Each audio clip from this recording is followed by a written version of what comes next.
Welcome back to Maths with Mr. Duffield. I am the aforementioned Mr. Duffield, and another GCSE practice question here from a past paper.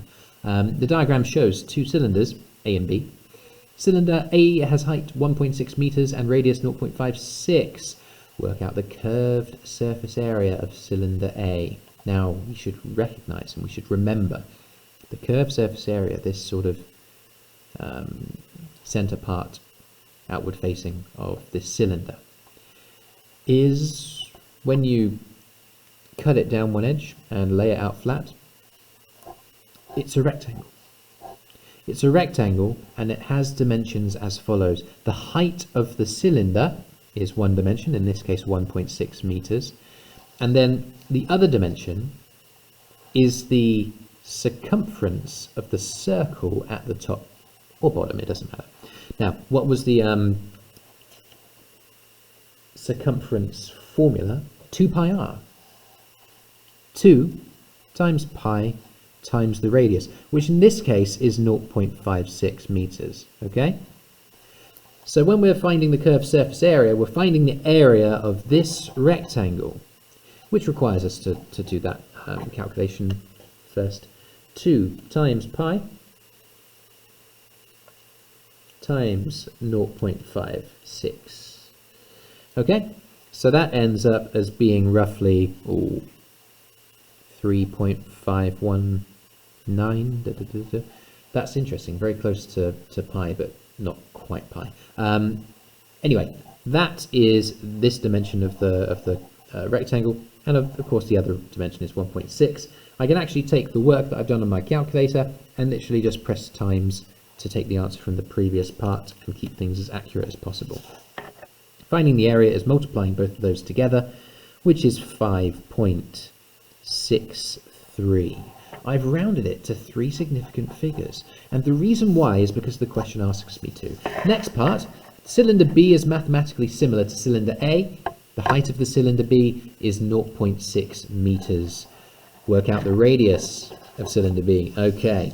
So if they're mathematically similar, there is a scale factor. I could label that as the length scale factor. That's common between both of these cylinders. In other words, 0.6 times something equals 1.6. And that something is going to be applied to the lengths in either direction, either enlarged or positively or negatively, made bigger or smaller. Excuse me.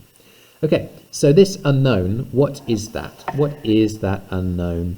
Well, we can divide both sides by 0.6 to get that scale factor. So 1.6 divided by 0.6 makes that, remember we were labeling this as the length scale factor, weren't we? That makes it 8/3. That is the length scale factor, okay?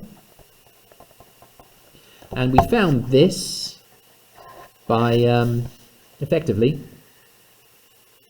forming this equation and then dividing both sides by 0.6 to solve it. Okay. The radius of cylinder A is therefore the scale factor applied to 0.56 to get to here. So when we enlarge 0.6 to 1.6, we multiplied by 8/3. But if I'm going the other way, from 0.56 to this smaller radius, it's got to be the opposite operation. It's 0.6 divided by 8/3, okay?